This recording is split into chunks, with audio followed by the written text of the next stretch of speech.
नमस्कार. व्यक्तिचित्रणाच्या मालिकेला आजच्या व्यक्तिचित्रापासून सुरुवात करतोय आणि माझं पहिलं व्यक्तिचित्र आहे माझा कॉर्पोरेटमधला पहिला मेंटॉर के म्हणजेच खॉरेमान खुर्शेद कात्रक. के अजब व्यक्तिमत्व, माझा पहिला कॉर्पोरेट मेंटॉर. साल 2007 जेव्हा माझी पहिल्यांदा केशी भेट झाली. तारीख 18 मे आणि स्थळ अंबोली नाका ब्रँच, 4थ्या मजल्यावरची training room, ICICI Prudential Life Insurance. आमचं ट्रेनिंग इंडक्शन होतं आणि मी ट्रेनिंग इंडक्शनला सकाळी 9 वाजता बरोबर ब्रँचमध्ये पोचलो. अर्थातच ब्रँच सुरू व्हायची वेळ ही 9:30 वाजताची असल्यामुळे फारसं कोणी आलेलं नव्हतं आणि 4थ्या मजल्यावर तर सगळेच हेड्स बसर असल्यामुळे वेगवेगळ्या डिपार्टमेंटचे तिथे अतिशय 1-2 लोकच होते, त्यामुळे गर्दी अशी नव्हती. मला सांगण्यात आलेलं होतं HR कडनं की जेव्हा तुम्ही 4थ्या मजल्यावरती जाल त्या ट्रेनिंग रूमचा दरवाजा उघडा आणि 2 नंबरच्या ट्रेनिंग रूममध्ये जाऊन बसा. मी ट्रेनिंग रूममध्ये जाऊन बसलो आणि हळूहळू गर्दी वाढायला लागली. एकूण 39 पार्टिसिपंट्स आम्ही होतो 12 दिवस त्या ट्रेनिंग इंडक्शनमध्ये. त्यापैकी 36 सेल्स प्रोफेशनल्स आणि 3 ट्रेनर फक्त. बरं का, फक्त 3 ट्रेनर. आणि 9:20ला साहेबांची ट्रेनिंग रूममध्ये एंट्री झाली. अत्यंत दिमाखात एंट्री. लाल बुंद गोरापान वर्ण, डोक्यावरती अत्यंत विरळ केस, गोल चेहरा, डोळ्याला चष्मा, plain half sleeves blue shirt घातला होता त्याने आणि ग्रे कलरची ट्राउझर होती. आणि त्याने टाय लावला होता फॉर अ चेंज. केला टाय लावायला अजिबात आवडत नाही, फक्त तो इंडक्शनमध्ये टाय लावतो. म्हणजे तो अगदी 9:25ला टाय लावतो, ज्याला तो कंठलंगोट बनायचा त्या काळात. आणि कंठलंगोट हा शब्द मी त्याच्यानंतर प्रचलित केला. ओके, म्हणजे ही सुद्धा कडनं मिळाली एक देणगी होती. आणि सेशन संपलं 5:30ला, एक्सटेंड झालं तर 6 वाजेपर्यंत, की लगेचच 6:01 के टाय काढून टाकतो. पण रिवाज म्हणून, गरज म्हणून ट्रेनिंगची किंवा प्रोटोकॉल आहे म्हणून तो टाय लावायचा. त्यावेळेस सुद्धा टाय लावून तो आलेला होता आणि त्याने सगळ्यांना hi good morning, my name is કે ખોરેમાન ખુરશેદ કાત્રક. આ ફૂલ ફોર્મ છે એટલે મારું ફૂલ નેમ છે. અને કેનું મતલબ છે એટલે ખોરેમાનનું મતલબ છે સ્પ્રેડિંગ ધ લાઇટ. પણ મને સ્પેક્સ છે તો એટલે આપણી જ લાઈફમાં પ્રોબ્લેમ છે, તો બીજાની લાઈફમાં શું લાઇટ આપવાનું અને શું લાઇટ ફેરવાનું એ મને સવાલ છે. એટલે મને બહુ વર્ષનો ક્વેશ્ચન છે. તે પછી પણ હું ટ્રાય કરશ. તો આગળના 12 દિવસ मैं તમને ट्रेन करस असं तो काहीसं पारसीत बोलला आणि लोकांनी खो खो करून हसायला सुरुवात केली. कारण तो त्याचा आईस ब्रेकर होता लोकांची मिळतं जुळतं करून घेण्याचा. आणि जनरली जो पहिल्या दिवशी दबाव असतो की अरे काय माहितीये कोण ट्रेनर येतोय, कसा वागतोय, आपण 12 दिवस याच्या तावडीत असणार आहोत, कसा शिकवणार आहे, आपल्याला काय काय शिकायला मिळणार आहे, चांगला असेल का नसेल, अति स्ट्रिक्ट असेल का वगैरे वगैरे, हे जे सगळं दडपण असतं की नाही, हे सगळं 2 मिनिटात केनी 2 वाक्यात घालवून टाकलं आणि अख्खं पब्लिक खिशात टाकलं. माझ्या मते मी माझ्या आयुष्यातला पहिला आईस ब्रेकर तिथे शिकलो की पार्टिसिपंट्सना ॲट इज कसं आणायचं, पार्टिसिपंट्सना हसायला कसं लावायचं आणि पार्टिसिपंट्स आणि आपल्यामधलं अंतर कसं कमी करायचं, याचं सर्वोत्तम उदाहरण केचं ते इंट्रोडक्शन होतं. आम्ही खुळ्यासारखे हसलो आणि त्याच वेळेला मला तो माणूस म्हणून आणि ट्रेनर म्हणून पटला. मी मनात म्हटलं की बॉस, की हा मनुष्य जर पुढले 12 दिवस आपला इंडक्शन ट्रेनर असेल तर म्हणजे विषय कट होणार आहे आणि तुफान मजा येणार आहे ट्रेनिंगमध्ये. आणि तसंच झालं. फायनान्शियल सर्व्हिसेसमधले, लाईफ इन्शुरन्समधले स्पेसिफिकली आम्ही इतके कॉन्सेप्ट त्या 12 दिवसात शिकलो. आम्ही सगळेच जण, ज्यातले कैक कॉन्सेप्ट म्हणजे जवळजवळ 90% कॉन्सेप्ट मी आजही फॉलो करतो. ज्याच्यातला एक माझा सर्वात आवडता कॉन्सेप्ट मी त्या इंडक्शनमध्ये शिकलो आणि तो कॉन्सेप्ट म्हणजे कॅश आणि कॅश किंवा काश आणि कॅश. काश stands for knowledge, attitude, skills आणि हॅबिट्स. आणि मी गेली 14 वर्ष 12,000पेक्षा जास्त लोकांना ट्रेन करून झालो आहे. या 14 वर्षात मी इतक्या वेळेला हा कॉन्सेप्ट शिकवलेला आहे आणि इतक्या लोकांपर्यंत हा पोहोचवलेला आहे. पण तो कॉन्सेप्ट मी ज्याच्याकडून पहिल्यांदा शिकलो तो माझा पहिला कॉर्पोरेट मेंटर आहे आणि तो म्हणजे के, ज्याबद्दल मी आजही त्याचा आभारी. कारण हा कॉन्सेप्ट भल्या भल्या लोकांचं आयुष्य बदलवू शकतो. त्या कॉन्सेप्टने त्यानं माझं तरी आयुष्य बदलवलं. एक ट्रेनर म्हणून मला सर्वात उत्तम दृष्टिकोन दिला की ट्रेनरसाठी KASHचं महत्त्व काय आहे. त्याच्यानंतर सुद्धा त्याने बरेच फायनान्शियल कॉन्सेप्ट आम्हाला शिकवले. उदाहरणार्थ IRR कसा काढायचा असेल, XIRR कसा काढायचा असेल, प्रीमियम कॅल्क्युलेशन, त्याच्यानंतर वेगवेगळे प्रीमियम कसे डिझाईन करायचे, क्लायंटला बेस्ट ऑप्शन कसा द्यायचा, क्लायंटला परम्युटेशन कॉम्बिनेशन वेगवेगळ्या प्रॉडक्टचं कसं सांगायचं, म्हणजेच क्लायंटच्या गोलप्रमाणे त्याला पेन्शन प्लॅनही देता आला पाहिजे, प्रोटेक्शनसाठी टर्म प्लॅनही देता आला पाहिजे, रिटायरमेंटसाठी पेन्शन प्लॅनही देता आला पाहिजे, किंवा रिटायरमेंटसाठी पेन्शन आणि युलिपचं कॉम्बिनेशन करून देता आलं पाहिजे. हेल्थमधला प्लॅन कसा निवडायचा, कुठला हेल्थ द्यायचा, कुठला हेल्थ नाही द्यायचा, हेल्थमध्ये काय द्यायचं, काय नाही द्यायचं, काय दिल्याने फायदा होतो, काय दिल्याने निश्चित नुकसान होतं, हे सगळं आम्ही गेल्या 12 दिवसात शिकलो.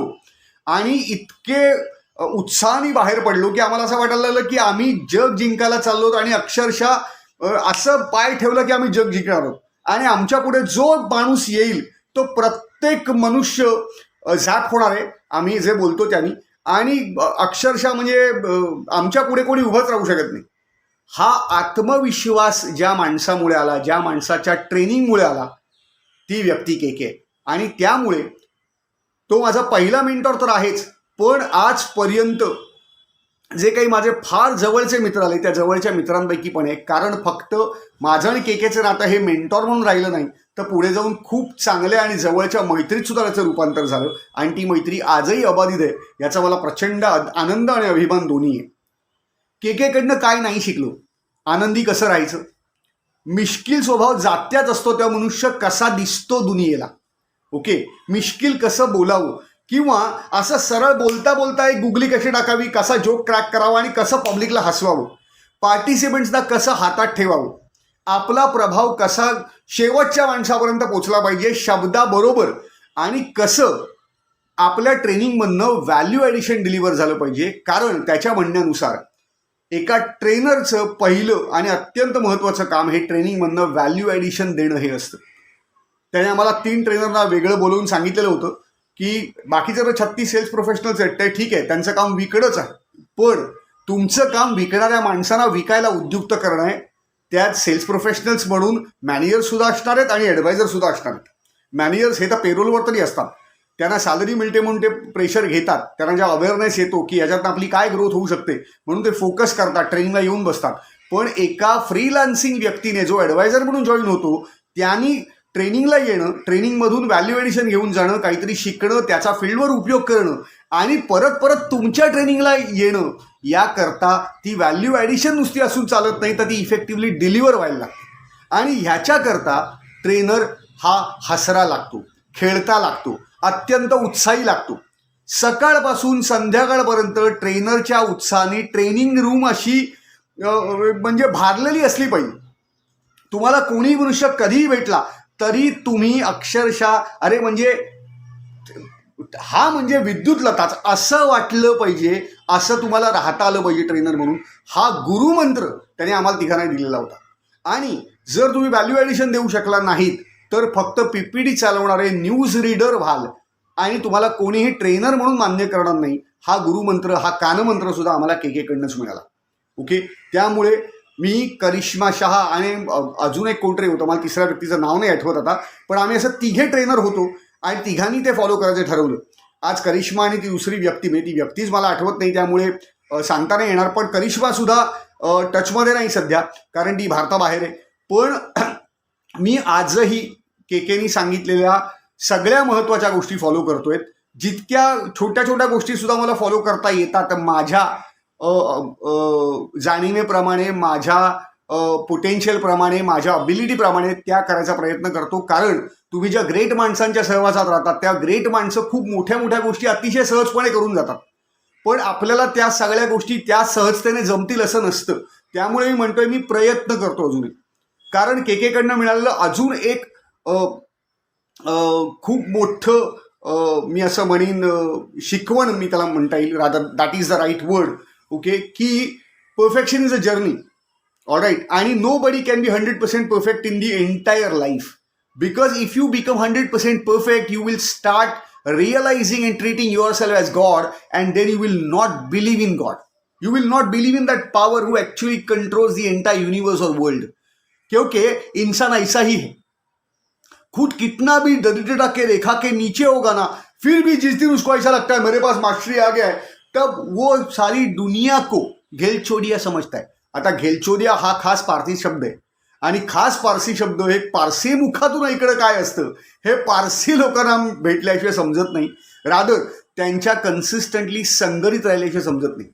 कारण ते मुडी असतात, प्रचंड विम्झिकल असतात, सणकी असतात असं त्यांच्याबद्दल बोललं जातं. आणि हा सणकीपणा अत्यंत प्रेमाने मी केकेच्या बाबतीत अनुभवलेला आहे, माझ्या पहिल्या बॉसच्या बाबतीत अनुभवलेला आहे, नवरोज सिंगपूरवाला, जो सुद्धा मला ICICI प्रुडेन्शियलमध्येच भेटला. इनफॅक्ट मी इंटरव्ह्यूला जेव्हा पहिल्यांदा गेलो तेव्हा मला केके भेटायच्या आधी नवरोजच भेटलेला होता आणि तो HDFC लाईफमध्ये होता आणि मी HDFC लाईफमधनं ICICI प्रू लाईफमध्ये यायला निघालो होतो.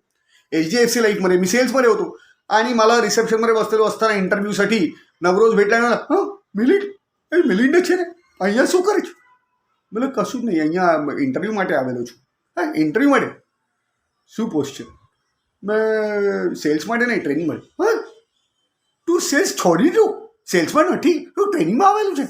એટલે નહીં, આવેલું નથી, આવવાનું ટ્રાય કરું છું એટલે ઇન્ટરવ્યૂ માટે. અચ્છા, એટલે ટ્રેનિંગ ચૂઝ કરી દઉં? ચાલ, ઠીક છે, તારે મળેશ પાછી. ઓકે, ચાલ, ऑल द बेस्ट. असं करून तो गेला. आता मला काय माहिती की हाच सद्गृहस्थ माझा इंटरव्ह्यू घेणार आहे. त्यामुळे मी जे ट्रेनिंग रूममध्ये पोचलो, ती ट्रेनिंग कम कॉन्फरन्स रूममध्ये होती, मी तिकडे पोचलो आणि मला साक्षात नवरोजच बसलेला दिसला. आमचा ARM ट्रेनिंग आणि नवरोज असे दोघे ट्रेनिंग रूममध्ये बसलेले होते आणि त्यांनी माझा इंटरव्ह्यू घेतला. 2 राऊंड झाल्या. पहिली राऊंड ही जुजबी होती प्रश्नांची, ट्रेनिंगमध्ये काय यायचं आहे वगैरे वगैरे. मी कॉन्सेप्च्युअली क्लिअर हे समजल्यानंतर त्यांनी मला प्रेझेंटेशन करायला सांगितलं. मला पूर्ण कल्पना होती की मला प्रेझेंटेशन स्किलवर हा इंटरव्ह्यू मारायचा आहे, कारण प्रॉडक्टचं प्रेझेंटेशन मी जे करणार आहे त्याच्या technical glitches, technical problems, technical mistakes मी करणारच आहे आणि ज्या मी केल्या. कव्हर कंटिन्युअन्स ऑप्शन मला नीटचं कॉन्सेप्च्युअली न समजल्यामुळे सांगता नाही आलं. पार्शल विड्रॉलमध्ये मी सांगताना 1-2 चुका केल्या, पण त्या माफ झाल्या. याचं कारण असं होतं की मी ICICI प्रुडेन्शियलकडे कॉम्पिटिशनमध्ये बघून, बाहेरून बघून मला जेवढं कळलंय तेवढं सांगत होतो आणि एक ट्रेनर म्हणून प्रेझेंट करत होतो, सेल्स प्रोफेशनल असताना देखील. आणि त्यामुळे त्या चुका मला माफ होणार हे मला माहिती होतं आणि तसंच झालं. त्यांनी माझा कॉन्फिडन्स पाहिला, त्यांनी माझा ॲटिट्यूड पाहिला, त्यांनी माझी वृत्ती पाहिली, त्यांनी माझी ट्रेनिंग डिलिव्हरी पाहिली, त्यांनी माझी उदाहरणं द्यायची पद्धत पाहिली, लँग्वेजवरची कमांड त्यांना वाटली की ठीक आहे, हा ट्रेनर बनू शकतो.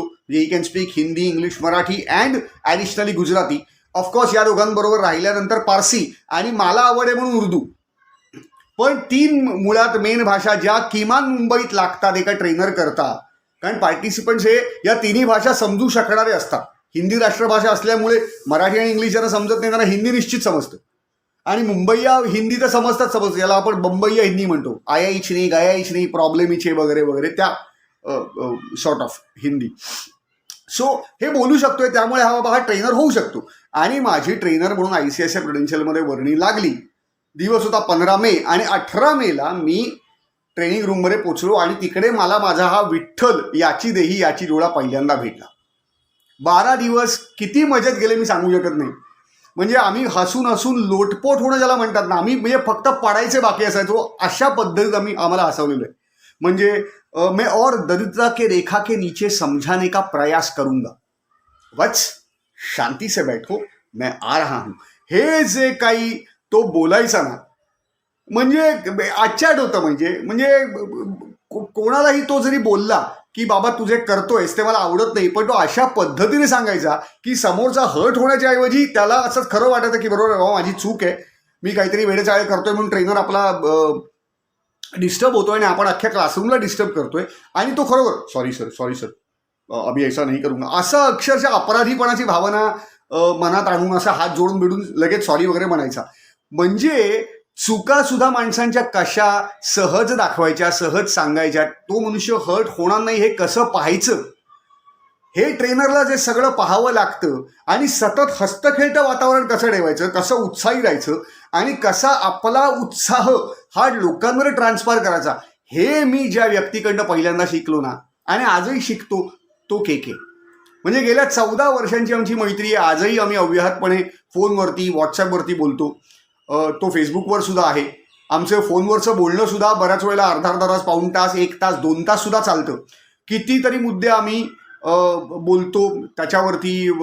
त्याच्याकडनं मला बरीच इनपुट्स मिळतात. मला जर कधी इनपुट्स हवी असली, काही गोष्टींवर सोल्युशन हवं असलं तर मी केकेला फोन करतो आणि आजही कितीतरी गोष्टींवर मला तो सोल्युशन देतो 14 वर्षांनंतर सुद्धा. किंवा मला जुनी गोष्ट नव्याने बघायला दृष्टिकोन मिळतो, किंवा एक अँगल असा मिळतो, अरे हो रे, अरे हे मला कळलंच नव्हतं, मी याच्याकडे बघितलंच नाही, किंवा प्रॉबब्ली पाहिलं होतं पण त्या दृष्टिकोनातून नाही पाहिलं, ज्या दृष्टिकोनातून पाहायला हवं होतं. म्हणजे 14 वर्षानंतर सुद्धा हा प्राणी मला एकाच गोष्टीकडे पाहण्याचे वेगवेगळे दृष्टिकोन देतो. म्हणजे तुम्ही समजू शकता त्या माणसाचा अभ्यास काय असेल, त्या माणसाची नॉलेजची लेवल काय असेल, त्या माणसाची स्किल लेवल काय असेल, आणि सतत अपग्रेड करण्याची वृत्ती असल्यामुळे हा फरक पडलाय. हे सर्वात महत्वाचं आहे जे मी केकेकडनं शिकलो. ओके, म्हणजे एका ट्रेनरनी कसं असावं, कसं स्वतःला कॅरी करावं, त्याला फारसं टाय लावणं आवडत नाही, आणि मी टाय लावण्याचा भोगता आहे. मला सूट वापरायला प्रचंड आवडतात, आणि केके त्याच्या विपरीत आहे.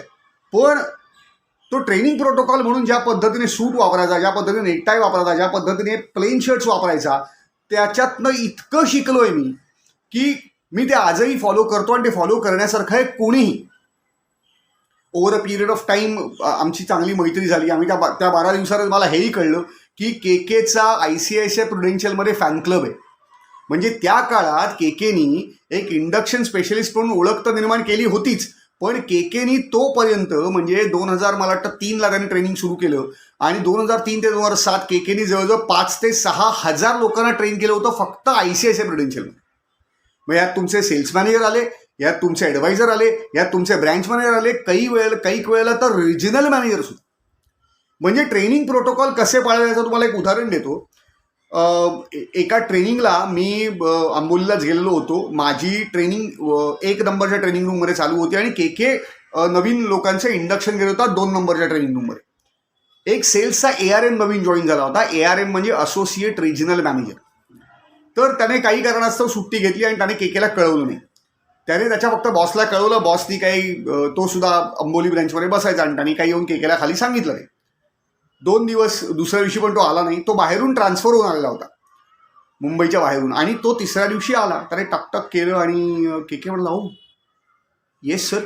तर त्याने स्वतःचं नाव सांगितलं, आणि मला I am the new participant in the training, though I am not a new joinee, but I have joined ICICI Prudential as an associate regional manager and transferred on promotion in Mumbai. So today I have come for the first time. केकेने ऐकलं वगैरे, oh yeah very good welcome to the ICICI Prudential वगैरे असं केलं. पण मला sorry sir, you are coming on the 3rd day, that's why you will not be allowed to attend this session, and if at all you need to attend this session you need to go upstairs to Mr. Manish Sangal, who is a Vice President Sales and Mumbai head. You need to go to him, take approval from him, and if he allows to sit in the training room, I will allow you to enter. Otherwise, you cannot enter the training room. विचार करा, एक induction specialist consultant trainer जो ऑफरोल trainer आहे, जो on payroll सुद्धा नाही, he has those guts being a trainer or being the in charge of the training room to talk to a associate regional manager sales in that fashion. याला म्हणतात principles, याला म्हणतात protocols पाळणं, याला म्हणतात rules पाळणं. 19 का मतलब 19 और 20 का मतलब 20. हा माझा तकिया कलाम होता जो मी पुढे जाऊन डेव्हलप केला. पण बॉस, हा रूल आहे, आणि त्याला कोणीही अपवाद नाही.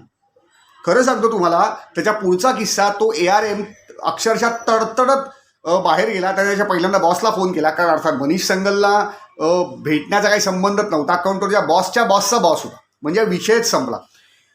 तर त्या बॉसने सांगितलं की अरे का नाही केलं वगैरे. या बॉसचा फोन आला की केने सांगितलं, तो सॉरी सर, मला एंटर करायला अलाउड नाही आहे, कारण तो ट्रेनचा प्रोटोकॉल आहे, आणि हे तर तिसऱ्या दिवशी आलेत, तरी पहिल्या 2 दिवसाचं अत्यंत महत्त्वाचं सगळं मिस केलेलं आहे. त्याच्यामुळे मनीष सरांचंच अप्रुव्हल लागेल हे ट्रेनिंग प्रोटोकॉल गाईडलाईन्समध्ये.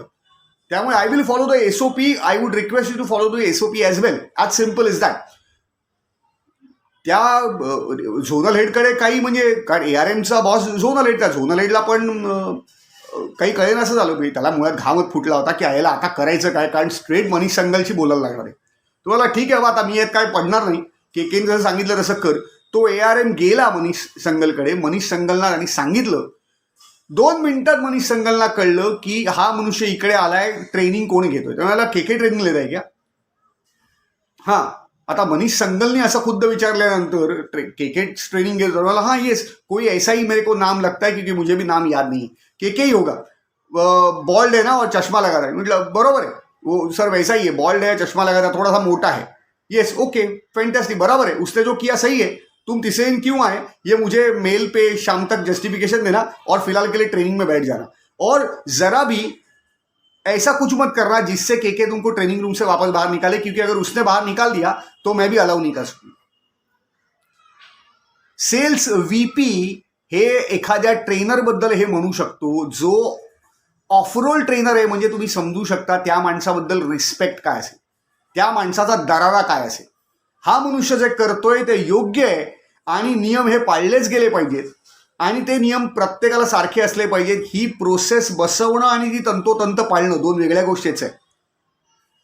हे मनुष्य जो करू शकतो आणि तो ARM ला सुद्धा ट्रेनिंग रूममध्ये शिरायला मज्जाव करू शकतो, म्हणजे तुम्ही समजू शकता काय माणूस असेल. ओके, त्यात परत on top of it Parsi. आता पारसी लोक सणकी असतात, विम्झिकल असतात वगैरे आपण असं म्हणतो. बरेच लोक याला विक्षिप्त म्हणतील, अरे असं काय एवढं कळत नाही कळत, तो सेल्स ARM आहे.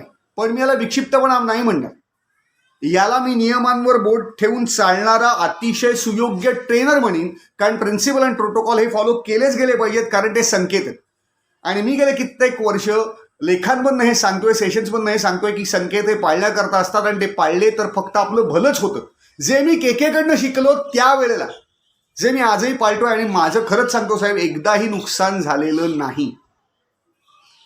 पण मुद्दा असा आहे, मला हे सांगायचं आहे की हे करायला या लेवलच्या लोकांबरोबर हे करायला सुद्धा जिगर लागते साहेब. आपल्या प्रिन्सिपलवर विश्वास लागतो, हिंमत लागते. जी केकेत होती आणि जी तो आजही बाळगून आहे त्याकरता हॅट्स ऑफ आहे. म्हणजे त्या माणसाला हॅट्स ऑफ. म्हणजे फिअरलेस म्हणतात ना, त्यातलं प्रकरण आहे फिअरलेस. आणि त्यामुळे ICICI प्रुडेन्शियलमध्ये, रिलायन्स म्युच्युअल फंडमध्ये, HDFC म्युच्युअल फंडमध्ये जिकडे जिकडे त्याने काम केलं प्रोफेशनल ट्रेनर म्हणून, तिथे त्याला कोणीही नडलं नाही. त्याचा बॉस असू दे, त्याचा सिनियर असू दे, सिनियर कलिग असू दे, ओके, किंवा सेल्समधलं कोणी असू दे, नडलं नाही. कारण या माणसाबरोबर नडण्यात पॉईंटच नाही हे लोकांना माहिती असायचं. कारण चूकच नाही ना. जिकडे माणूस मुद्दा पकडतो आणि तो लॉजिकली पटवून देतो की मी जे म्हणतोय त्याच्याने फायदाच होणार आहे आणि नियम मोडल्याने नुकसान होतात, तिथे तुम्ही काय बोलणार आहात. त्यामुळे तो जितका प्रोफेशनल होता, मी तर असं म्हणतो केके हा प्रोफेशनल गुंड या जमातीला जन्म घालणारा ट्रेनर होता, असं माझं स्वतःचं व्यक्तिगत मत आहे. ऑलराईट. आणि त्याचा माझ्यावर सुद्धा प्रचंड प्रभाव झाला. म्हणजे इतका प्रभाव झाला की over a period of time जेव्हा मी चर्चगेट आणि लॅमिंग्टन रोड ब्रँच जॉईन केली, कारण त्या 2 ब्रँचेस मला देण्यात आल्या होत्या. चर्चगेट माझी होम ब्रँच होती आणि केके फक्त कन्सल्टंट ट्रेनर नसून चर्चगेट ब्रँचचा MD/IT ॲडवायझर सुद्धा होता. त्यामुळे केके बरोबर रोजच्या मुलाखती वाढल्या. आता जर तुम्ही रोजच अशा माणसाच्या सानिध्यात राहत असाल तर तुमच्यावर प्रभाव होणार नाही असं होऊच शकत नाही ना. म्हणजे न झाला तर नवल आहे. आणि तो अर्थात माझ्यावरती प्रभाव झाला. Over a period of time आम्ही प्रचंड चांगले मित्र झालो. आणि तेव्हा माझ्या असं लक्षात आलं की एक ॲडवायझर म्हणून त्याच्याकडे असलेलं स्किल सेट, त्याच्याकडे असलेलं नॉलेज अपग्रेडेशनवर हा मनुष्य जितके परिश्रम घेतो, ओके, ज्या पद्धतीने अभ्यास करतो, ज्या वेगवेगळ्या इन्स्ट्रुमेंटचा याचा डिटेलमध्ये आणि डेप्थमध्ये अभ्यास आहे, तो म्हणजे लाजवाब आणि काबिले तारीफ आहे. काबिले तारीफ म्हणजे माझ्याकडे शब्द नाही आहेत. मी तुम्हाला सांगतो, मी नवरोज आणि केकेला युलिप वर्सेस म्युच्युअल फंडनी फाईट करताना जितक्या आवेशात पाहिलेलं आहे, जितक्या प्रभावीपणे पाहिलेलं आहे, कारण कोणीच माघार घ्यायचं नाही. नवरोज काय म्हणायचा mutual fund is better, K K काय म्हणायचा युलिप इज बेटर, ओके. आणि दोघेही कधीही कुठल्याही कन्क्लुजनला आले नाहीत आणि मी तर कन्क्लुजनला येण्याचा संबंधच नव्हतो. पण शेवटी मी असं कन्क्लुजन काढलं की दोघांचंही ऐकायचं, कारण एक बॉस होता आणि एक मेंटॉर होता. कारण दोन्ही अप्रतिम इन्स्ट्रुमेंट्स आहेत. वेगवेगळ्या कारणांकरता वेगवेगळ्या वेळी वापरण्यात येता येऊ शकणारी. त्यामुळे मी आजही युनिटलिंक इन्शुरन्स प्लॅनमध्ये सुद्धा माझ्या इन्व्हेस्टमेंट्स आहेत आणि माझ्याकडे म्युच्युअल फंड सुद्धा आहेत. अर्थात आता मी स्वतः इन्व्हेस्टमेंट कन्सल्टंट असल्यामुळे आणि इक्विटीचा भोगता असल्यामुळे म्युच्युअल फंड्स इन्व्हेस्टमेंट आहेतच. डायरेक्ट इक्विटीमध्ये मी व्हॅल्यू इन्व्हेस्टिंग करतोच. पण त्याची सुरुवात 2007ला ह्यांचे वाद किंवा यांच्या चर्चा ऐकून झाली होती. हे माझा तुम्हाला सांगण्याचा हेतू किंवा प्रयत्न आहे. दोघेही जबरदस्त नॉलेजच्या बाजूनी, एक्सपिरियन्सच्या बाजूनी, स्किल्सच्या बाजूनी, प्रेझेंटेशन स्किल्सच्या बाजूनी, इफेक्टिव्ह प्रेझेंटेशन कसं द्यायचं आणि आपले मुद्दे कसे मांडायचे लोकांसमोर आणि ऑब्जेक्शन्स कशी हँडल करायची, याचे दोघेही बाप होते. आणि सेल्स प्रोसेस असो, गोल सेटिंग असो, फिनान्शियल प्लॅनिंग असो, प्रॉडक्ट अंडरस्टँडिंग असो, हे जे मी सगळं काही या दोघांकडनं शिकलोय ना, म्हणजे ते मी तुम्हाला असं शब्दात सांगू शकत नाही. म्हणजे एक दोन उदाहरण देतो म्हणजे तुम्हाला कळेल. इलस्ट्रेशन कसं वाचायचं हे जेव्हा मी पहिल्यांदा केकेकडनं शिकलो आणि त्याच्यानंतर इलस्ट्रेशन वाचून प्रीमियम आपण जेवढा भरतोय त्याच्यासमोर रिटर्न्स कसे आणि मग IRR कसा कॅल्क्युलेट करायचा आणि मग दोन वेगवेगळ्या प्रॉडक्टचा IRR वेगवेगळ्या परिस्थितीत कॅल्क्युलेट करून मग त्यांची तुलना करून कुठलं प्रॉडक्ट बेटर आहे हे समजून घ्यायचं, म्हणजे प्रॉडक्ट अंडरस्टँडिंग. हे मला कळलं तेव्हा मी असं डोक्याला हात लावला. मी तुम्हाला एका शब्दात म्हणाला होता की ब्रोशर वाचणं એટલે તારી પાસે બ્રોશર છે અને તું એવી રીતના ઓકે પોઈન્ટ નંબર 1 શું છે, પોઈન્ટ નંબર 2 શું છે, પોઈન્ટ નંબર 3 શું, ઓકે 10 પોઈન્ટ છે, મને બધા સમજાવી દીધું. એ જે સમજીને પ્રેઝન્ટેશન કરીને એ ઘેલચોડિયાઓ છે, એટલે કંઈ ખબર નથી, કંઈ માલમ જ નથી લાઈફ ઇન્સ્યોરન્સ શું છે અને કેવી રીતના એક લાઈફ ઇન્સ્યોરન્સ પ્રોડક્ટ બનવાનું છે, એટલે રીડ કરવાનું છે. રીડ જ નથી કરી શકતો તો શું પ્રેઝેન્ટર છે. हे ज्या कळकळीने हा मनुष्य बोलायचा ना, ओके, आणि ज्या पद्धतीने मी शिकलोय त्या सानिध्यात राहून, म्हणजे ज्याचा मला आजही फायदा होतोय साहेब. आणि हे सगळं करायला तळमळ लागते कमालीची, ज्याच्याकरता मनुष्य हाडाचा शिक्षक लागतो, ज्याकरता माझ्या क्लायंटचा कुठल्याही परिस्थितीत माझ्यामुळे फायदाच झाला पाहिजे आणि क्लायंटचे गोल अचीव करण्याकरताच मी त्याचा ॲडवायझर आहे. ही स्वतःची पूर्ण समजूत लागते सात्विक दृष्ट्या, ज्याच्यावरती 100% विश्वास लागतो आणि ते फॉलो करण्याची धमक लागते. आणि या सगळ्या गोष्टी, हे सगळे विशेष गुण आणि सगळी विशेष कौशल्य केकेमध्ये ओतप्रोत भरलेली आहेत, जी मी माझ्यात आजही आणण्याचा प्रयत्न करतो. प्रयत्न का करतो, जसं मी आधी सांगितलं की परफेक्शन ही जर्नी आहे आणि 100% परफेक्ट कोणीच होऊ शकत नाही. आता ह्याच्यावर त्याने मला दिलेलं एक उदाहरण सांगतो तुम्हाला. क्रिकेट हा आमच्या दोघांमधला कॉमन दुवा. आम्ही दोघेही टेस्ट क्रिकेटचे शौकीन आणि आम्ही तासन तास Brian Lara, Sachin Tendulkar sir, Don Bradman sir, Viv Richards, Greg Chappell, Kapil Dev, Imran Khan, Ian Botham, Malcolm Marshall यांच्या बॅटिंग बॉलिंगबद्दल बोलायचो. टेस्ट क्रिकेट हे कसं खरोखर टेस्ट करणार आहे याच्याबद्दल बोलायचो. टेस्ट क्रिकेटचं सौंदर्य, टेस्ट क्रिकेटची ब्युटी, कसं इंग्लंड ऑस्ट्रेलियाच्या टेस्ट मॅचेस किंवा इंग्लंडमध्ये इंडियाच्या सिरीज बघायला मजा येते.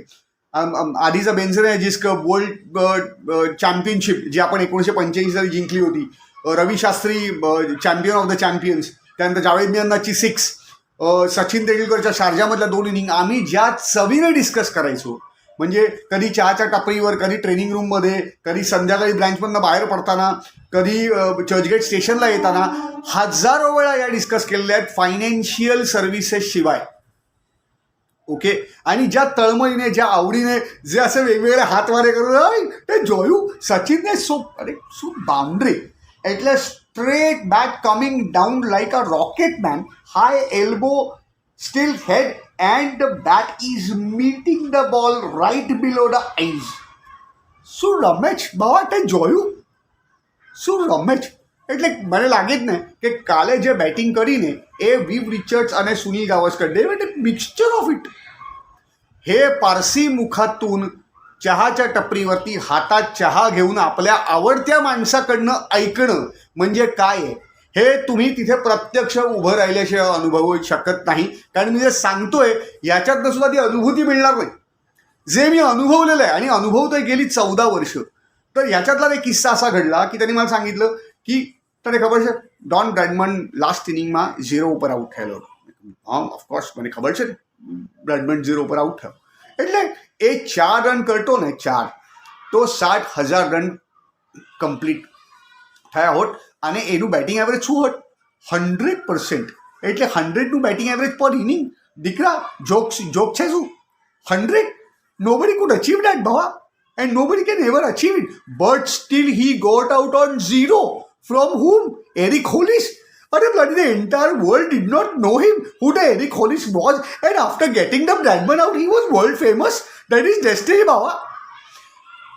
અને બીજું છે કે આજે પણ બ્રેડમનનું એવરેજ 99.94 છે. એટલે શું? ડેસ્ટિની કોઈને પણ 100% કોઈ જ વસ્તુ નથી આપતી. વાહ, काय फिलॉसॉफी. नियती कोणालाही 100% परफेक्शन कशातच आणू देत नाही, होऊ देत नाही.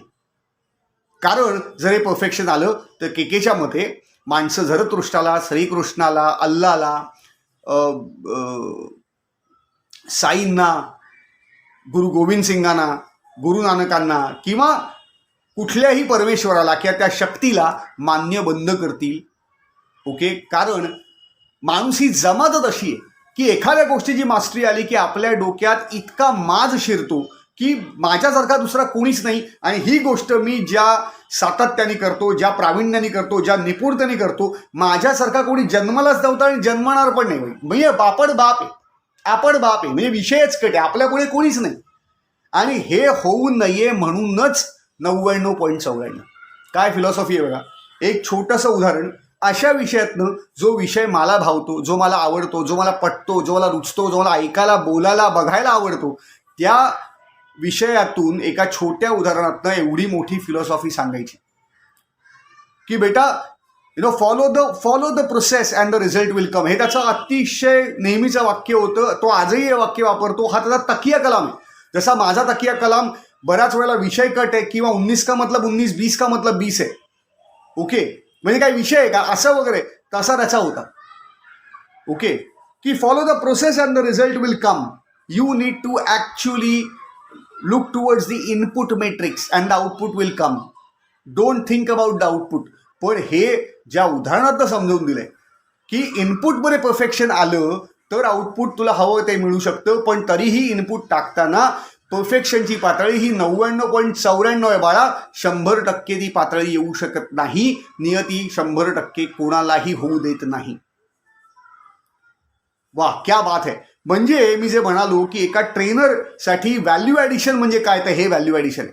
मी काय घेऊन गेलो ट्रेनिंग रूमच्या बाहेर त्या दिवशी हे मला माहिती आहे, ज्याचा मी उपयोग आजही करतो. Okay, ULIP versus mutual fund, value addition, की दोघांकडे कसं बघितलं पाहिजे. प्रॉडक्ट रीडिंग म्हणजे काय, व्हॅल्यू ॲडिशन. ओके, कुठलं प्रॉडक्ट कोणाला द्यावं, कुठलं प्रॉडक्ट देऊ नये, व्हॅल्यू ॲडिशन. ओके, म्हणजे मी केकेला 45 लाईफ इन्शुरन्स पॉलिसीचा प्रीमियम पाहताना आजही पाहतो.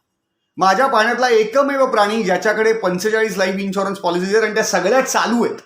माझ्या पाहण्यात दुसरा कुठलाही प्राणी नाही असा.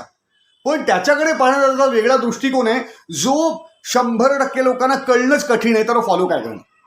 ओके, म्हणजे त्याला इन्कम टॅक्समधनं नोटीस आली होती की साहेब तुम्ही एवढा इतकं कमी इन्कम टॅक्स रिटर्न फाईल केला आणि तुमचा रिफंड आहे, पण तुमचा पैसा एवढ्या प्रॉडक्ट्समधनं फिरतोय कसा. त्याने assistant commissioner of income tax समोर बसून ज्या पद्धतीने आपला इन्कम सोर्स कसा रिव्हॉल्व्ह होतोय एकातनं दुसऱ्यात हे समजावलं. त्याच्यानंतर इन्कम टॅक्स कमिशनरनी हात जोडले, म्हणजे एसी होता तो assistant commissioner of income tax. तो म्हणाला, मिस्टर कात्रक, माझ्या सगळ्या क्वेरी संपलेल्या आहेत, मला काही प्रॉब्लेम नाही आहे आणि तुमचं इन्कम हे व्हेरीफाईड आहे, लिगल आहे अँड लेजिटिमेट आहे, please thank you very much, leave from me. त्याने मला हा किस्सा फोनवर सांगितला आणि आम्ही खोळ्यासारखे हसत होतो. म्हणजे विचार करा ना, conceptually, logically, knowledge wise, skill wise इतका क्लॅरिटी असू शकल्यामुळे तो इन्कम टॅक्सच्या नोटीसला assistant commissioner of income tax समोर बसून ही उत्तरं देऊ शकला. म्हणजे काय आता याच्या पुढे बोलायचं. पण ही पातळी त्याने वयवर्ष 16 पासून अभ्यास करायला सुरुवात केल्यानंतर वयवर्ष 40ला गाठलेली आहे किंवा 30ला गाठलेली. केकेचे आई वडील 14 आणि 16ला गेले. तेव्हापासून तो काम करत होता. एकुलता एक मुलगा. इलेक्ट्रिक हाऊसच्या कुलाब्याच्या एरियात तो प्रशस्त 2 BHK मध्ये वाढला. स्वतःचं घर असल्यामुळे घराची समस्या नव्हती, पण बाकी सगळ्या आर्थिक विवंचना होत्या. कारण त्यांनी मला सांगितलं होतं वडील कर्ज ठेवून गेले, त्यामुळे मी परिस्थितीची झळ वयवर्ष 16 पासून सोसलेली.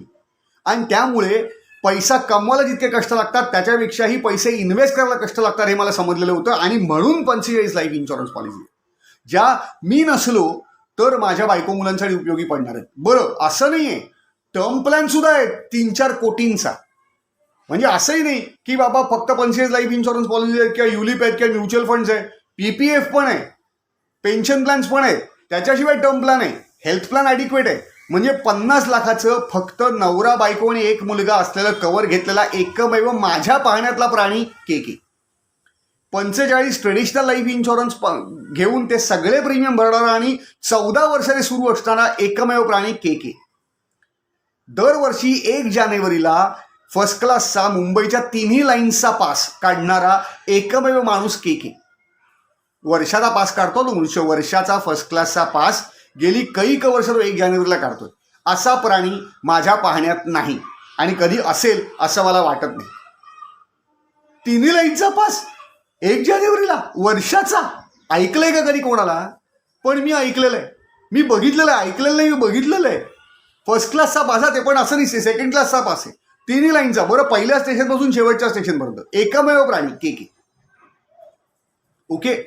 HDFC mutual fund, Reliance mutual fund, देशाच्या कानाकोपऱ्यात हा मनुष्य पोहोचलाय. फ्लाईट मिळालं तर फ्लाईट, लाल डबा मिळाला तर लाल डबा, सेकंड AC मिळाली ट्रेन तर सेकंड AC, सेकंड क्लास मिळाला तर सेकंड क्लास. जे वाहन मिळेल तिथे, जिकडे जाईल तिथे, जी जागा देतील तिथे. आजच मला पहिला दिवस असा मी IFA म्हणून जॉईन झालोय, म्हणजे म्युच्युअल फंड ॲडवायझर म्हणून जॉईन झालोय, लाईफ इन्शुरन्स ॲडवायझर म्हणून मी जॉईन झालोय. आणि तरीही सेम ताकदीने सेम उत्साहाने शिकवणारा के मी एकमेव पाहिजे. तुलनेने ज्या लोकांची लायकी सुद्धा नाही अशा ट्रेनर्सना त्याच्यापेक्षा जास्त फी असलेली मी पाहिलेली आहे. आणि एवढी जास्त फी घेऊन सुद्धा शिकवता काही येत नाही. आणि त्याच्या विरुद्ध तुलनेने त्यांच्यापेक्षा जास्त नॉलेज, स्किल, ॲटिट्यूड असून सुद्धा त्यांच्यापेक्षा कमी फी घेऊन सुद्धा कानाकोपऱ्यात पोचणारा के मी पाहिलेला आहे. का नाही असणार याचे फॅन सांगा तुम्ही मला, का नाही याचे असणार फॅन क्लब्स. म्हणजे गेल्या 14 वर्षात मी 12,000 लोकांना ट्रेन करून झालोय. मला वाटतं हा आकडा केचा 50,000 असेल. 50,000 आरामात, काही प्रश्नच नाही. आणि आजही जबलपूरहून, सुरतहून, बिहारच्या छोट्या छोट्या खेडेगावातनं, यूपीच्या छोट्या छोट्या खेडेगावातनं त्याला फोन येतात की सर मैं ये बोल रहा हूँ, आपने मुझे यहाँ पे ट्रेन किया था, सर मुझे पटना में ट्रेन किया था, सर मुझे वाराणसी में ट्रेन किया था, सर आप जबलपूर आए थे, सर आप इंदौर आए थे. ओके. अशा ठिकाणी जिकडे लक्झरी बस जात नाही, फक्त लाल डबा जातो, त्या ठिकाणी साहेब केकेनी पोचून ट्रेन केलेलं आहे. याच्याकरता हाडाचा शिक्षक लागतो, याच्याकरता व्हॅल्यू ॲडिशन देणारा लागतो, याच्याकरता इकडनं तळमळ असणार लागतो साहेब. आणि मला प्रचंड आनंद आणि अभिमान आहे की असा मनुष्य माझा मेंटॉर म्हणून मला 14 वर्षांपूर्वी भेटला. ओके. हे सगळं एखाद्या माणसाला घडवण्यासाठी मनापासून देणं, याला मी संस्कार म्हणतो. 7च्या घरात येणं याला मी संस्कार म्हणत नाही. नाही म्हणत मी संस्कार, की अमुक ही गोष्ट आत्ता केलीच पाहिजे, अमुक वेळेला जेवलंच पाहिजे, याला मी संस्कार म्हणत नाही. सॉरी. ठीक आहे. त्याचं महत्त्व मी अधोरेखित कमी करतोय किंवा त्याला कमी महत्त्व आहे असंही म्हणत नाही. पण माणसाला घडवण्याकरता योग्य गोष्टी देणं आणि त्या माणसाला सुयोग्य मार्गाला लागून त्या माणसाने इतर माणसांचं प्रबोधन करायला, त्याला प्रेरणा देणं, याला मी खरे संस्कार मानतो साहेब. आणि असे चिक्कार लोक सुदैवाने मला माझ्या आयुष्यात भेटले. हे खरोखर माझं मोठं नशीब आहे. गेल्या 14 वर्षांची दोस्ती आहे. Over a period of time मी त्याच्या घरी गेलो कितीतरी वेळा, कुलाब्याला. ओके. फार प्रशस्त मोठं घर आहे. लिओपोल्ड हॉटेल, जिकडे 26/11 हल्ला झाला होता, हे जर तुम्हाला माहिती असेल तर त्याच्या समोर डायगनली ऑपोजिट पारसी कॉलनी कुलाब्याला, तिकडे के राहतो. प्रशस्त मोठा 1100-1200 स्क्वेअर फीटचा 2 BHK फ्लॅट आहे, आई वडिलांपासून आलेला. आणि तिथे तो मोनाज आणि झरवान, मोनाज म्हणजे त्याची बायको, झरवान म्हणजे त्याचा मुलगा जो आत्ता 10वीला आहे, असे 3 जण राहतात. अत्यंत सुखवस्तू, लहान छोटं समाधानी आणि आनंदी कुटुंब. मोनाज केक आणि चॉकलेटचा बिझनेस करते गेली कित्येक वर्ष. त्याची मैत्रीण होती आधी कॉलेजमध्ये असताना. तिथेच त्यांचं एकमेकांबद्दल असलेल्या भावना व्यक्त झाल्या, जुळल्या.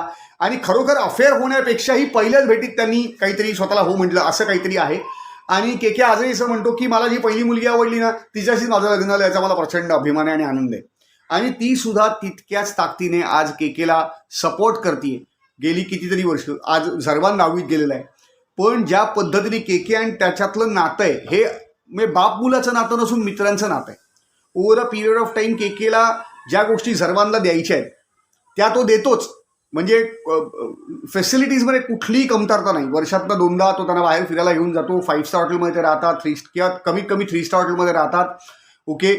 ब्रँडेड कपडे मिळतात, हवे असलेले गॅजेट अवेलेबल आहे, लॅपटॉप आहे, चांगला मोबाईल घेऊन दिलेला आहे. ठीक आहे. सायकल आहे, ती पण गेअरची सायकल, किंवा जे लागतं, जे काय झरवान मागतो, जे लेजिटिमेट असतं ते सगळं के.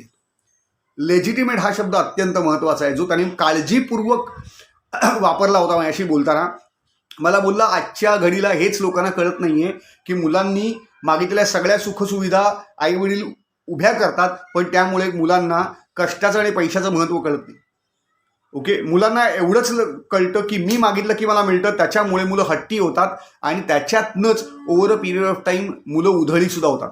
आणि जेव्हा त्यांना स्वतःच्या करिअरमधनं, स्वतःच्या इन्कममधनं हे मिळत नाही, तेव्हा आई वडिलांचा पैसा त्यांना हवाच असतो. कष्ट करून तो पैसा मिळवायचा नसतो, मग त्याच्याकरता ते शॉर्टकट शोधायला लागतात. आणि मी हे सर्वांना अत्यंत क्लिअर भाषेत सांगितलेलं आहे की बापानी मरेस्तोवर कष्ट केलेले आहेत, आईनी मरेस्तोवर कष्ट केलेले आहेत, आम्ही वाईट परिस्थितीची झळ सोसलेली आहे, त्याच्यामुळे तुला सगळ्या सुयोग्य गोष्टी मिळतील, पण हट्ट म्हणून दुसऱ्याच्याकडे बाईक आहे म्हणून तुला बाईक मिळणार नाही, दुसऱ्यानी हे गॅजेट घेतलं आणि ते गॅजेट तुला उपयोगाचं नाही म्हणून त्याने घेतलं म्हणून तुला मिळणार. माझ्या मते हे अत्यंत आदर्श पालकत्व आहे आणि ते मैत्रीच्या नात्यातनं केकेने आणि मोनाजने निर्माण केलेलं आहे, जे खरोखर कौतुकास्पद आहे. ओके, त्यामुळे मला तो म्हणतो कोकवाड आपला हिरो एकदम ऐसा पागल हो जाता है डॅडी आपली माझे कार नाही केम कार नाही, केकेकडे कार नाही आहे. केके म्हणतो मला काही प्रॉब्लेम नाही आहे, कारण केकेचे मी काही फायनान्शियल ॲस्पेक्ट बघितलेले आहेत. मी केकेची एक एक्सेल शीट पाहिलेली होती, त्यातल्या फिगर्स मी आता सांगणार नाही, पण त्या फिगर काही कोटींमध्ये होत्या.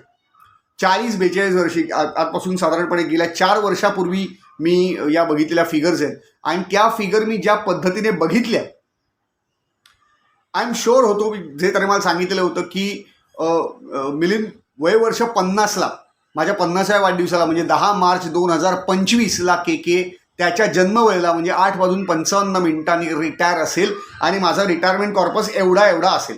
तो त्या कॉर्पसला पोचणार याच्याबद्दल मला 100% नाही 1,00,000% खात्री, कारण प्लॅनिंगच तसं आहे आणि प्लॅनिंग बरोबर एक्झिक्युशन तसं. ऑलराईट, नीड बेस्ड गोष्टी आहेत, गोल बेस्ड गोष्टी आहेत आणि अत्यंत कष्टाने राखलेला वाढवलेला पैसा आहे, ज्याच्याबद्दलची आस पण प्रचंड आहे, तळमळ पण प्रचंड आहे आणि त्याची किंमत आहे प्रचंड, जी तो लोकांपर्यंत पोचवतोय की पैशाला काय व्हॅल्यू द्या, माणसाला काय व्हॅल्यू द्या. ऑलराईट, आणि असा माणूस माझा मेंटॉर आहे याचा खरोखर मला अभिमान आहे.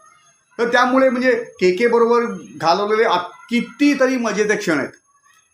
म्हणजे डेटा मॅनेजमेंट असो, क्रिकेटबद्दल बोलणं असो, सिनेमाबद्दल बोलणं असो, अजून आमच्यातला एक कॉमन दुवा क्रिकेटशिवाय त्याचा परेश रावल अत्यंत आवडता अभिनेता आहे आणि शोले आणि मालामाल विकली हे अत्यंत आवडते सिनेमे आहेत. तसा त्याचा जुना गोलमाल सुद्धा आवडता सिनेमा आहे आणि आम्ही गोलमालबद्दल, मालामाल विकलीबद्दल, शोलेबद्दल इतक्या वेळा गप्पा मारलेत, इतक्या वेळेला की म्हणजे मी आठवलं तरी पण किती वेळा गप्पा मारल्या असतील हे सांगता येणार नाही.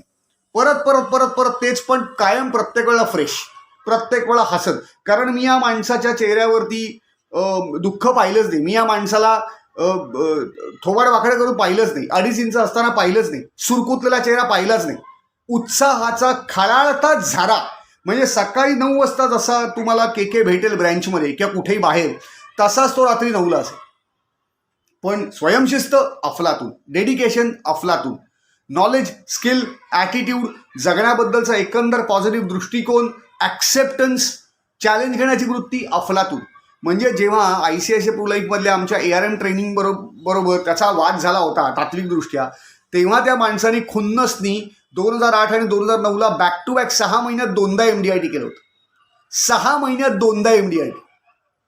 त्यावेळेला MDRTला 30 लाख रुपयांचा प्रीमियम करायला लागायचा एका वर्षात आणि या पठ्ठ्यानी 65 लाखांचा प्रीमियम केला होता 6 महिन्यात.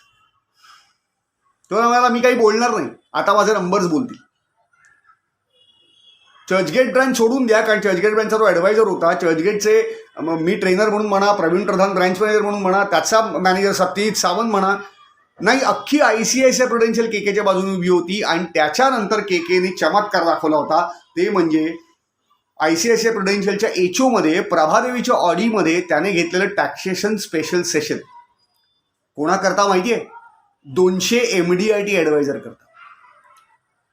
200 MDRT ॲडवायझर आणि 55 प्रॉबेबल MDRT ॲडवायझर त्यात होते. आणि हे ARM ट्रेनिंगच्या विरोधात जाऊन मनीष संगलकडनं, VP सेल्स मुंबई हेडकडनं स्पेशल अप्रुव्हल घेऊन प्रवीण प्रधाननी करून घेतलं होतं.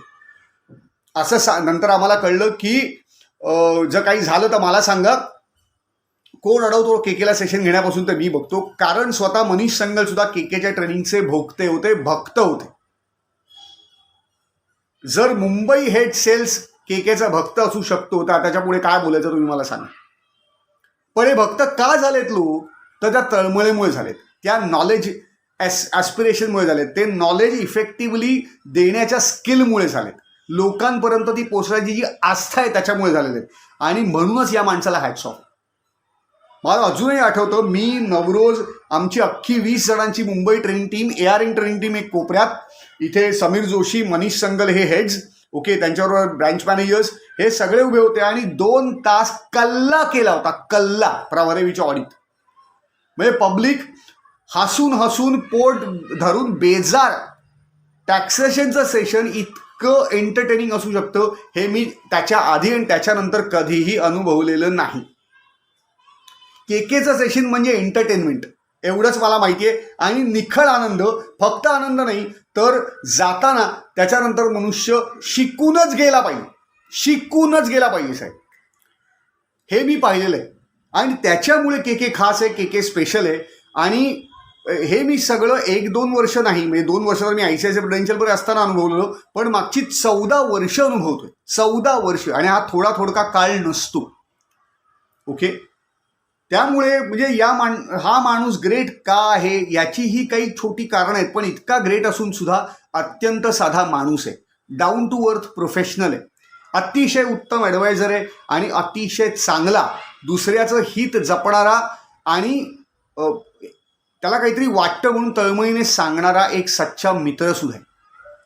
आम्ही किती वेळा जेवायला गेलेलो, किती वेळा नाश्ता करायला गेलेलो, किती वेळा आम्ही वेगवेगळ्या मुद्द्यांवरती चर्चा केलेली आहे, फोनवरती, प्रत्यक्ष भेटून. आता गेल्या 2 वर्षात कोविडमुळे आम्हाला भेटता आलेलं नाही आहे, पण तरी आम्ही इतक्या वेगवेगळ्या मुद्द्यांवरती चर्चा केलेली आहे आणि त्या प्रत्येक चर्चेतनं मला काही ना काहीतरी शिकायला मिळालं आहे. हसत खेळत अगदी सहजपणे, जे केकेचं वैशिष्ट्य आहे, तीच एनर्जी, तोच उत्साह, तीच सांगण्याची पद्धत. आज काहीतरी नवीन सांगायचं, आज काहीतरी नवीन द्यायचं. मी हे याच्याशी बोललो नव्हतो, ही खरी तळमळ मी अजून कोणातही केके व्यतिरिक्त बघितलेलं नाही. म्हणजे माझ्या अपरोक्ष जरी तुम्ही प्रवीण प्रधानला, सत्यजित सावंतला पाहिलं किंवा बघितलं किंवा त्याला विचारलं नवरोजला किंवा ICICI प्रुडेन्शियल त्या काळातल्या नोकरी केलेल्या कोणालाही, तर तो सांगेल तू पाहिलेला बेस्ट ट्रेनर कोण रे? के. फॅन क्लब किसका? केके का. बेस्ट मोटिवेशनल स्पीकर कौन? केके. ही शान कोणाची? लालबागच्या राजाची जसं म्हणतात ना, तसं ही शान कोणाची? केकेची. आणि हे वस्तुतः खरं आहे, हे अनुभवलेले शेकड्यांनी नाही हजारोंनी लोक, हजारोंनी. मी तर म्हणतो लाखात सुद्धा असतील. आणि तो सुद्धा विपर्यास ठरणार नाही. आणि का असू नये अशा माणसांनी फेमस असणं हा नियतीचा आशीर्वाद असतो, हे त्याच्याच करता झालेले असतात, ओके. त्यानंतर याची विक्षिप्तता पण दिसते, व्हिम्सिकल ॲटिट्यूड पण दिसतो, थोडासा सणकी हे पण दिसतं.